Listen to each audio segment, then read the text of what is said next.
ఈ ఎమ్మెనూరులో ఆయనకు ఉన్నటువంటి ఆ స్థలంలో భారత రాజ్యాంగం వచ్చి 75 సంవత్సరాలైనా బాబాసాహెబ్ అంబేద్కర్ ఉద్యమాలు ఉధృతం చేసిన ఎన్నో విగ్రహాలకు ఎన్నో ట్రస్టులకు ఎన్నో పనులకు ఫండ్ డ్రా చేస్తున్న గత ప్రభుత్వాలు అయితేనేమి ఇప్పుడున్న ప్రభుత్వం అయితేనేమి ఇక్కడ ఉన్నటువంటి అధికారం అయితేనేమి అధికార యంత్రాంగం అయితేనేమి ఏ ఒక్కరు కూడా డబ్బులు ఇవ్వకుండా డిలే చేస్తున్నారు. దీని మీద వాళ్లకు బాబాసాహెబ్ అంబేద్కర్ అన్న ఆ యొక్క విజమన్నా ఆ యొక్క అభిప్రాయాలన్నా చాలా చిన్న చూపుగా మేము భావిస్తూ ఆ యొక్క ఉద్యమాన్ని ఉధృతంగా తీసుకెళ్లాలనే ఉద్దేశంతో ఈ కమిటీని ఎన్నుకున్నాము.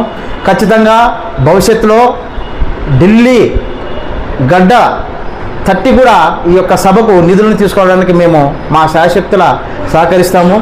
ఈ యొక్క జేఏసీ మీటింగ్కి ఈ యొక్క జేఏసీ కమిటీకి వివిధ సంఘాలు వచ్చాయి. ఇంకా కొన్ని సంఘాలు ఫోన్ ద్వారా మాకు అందుబాటులో లేమని చెప్పారు. ఇప్పటికే పిలిపిస్తున్నాం. ఏ ఒక్క సంఘమైనా ఏ ఒక్క కార్యకర్త అయినా ఏ ఒక్క అంబేద్కర్ భావజాలం ఉన్న వ్యక్తి అయినా ఖచ్చితంగా కలిసి రండి.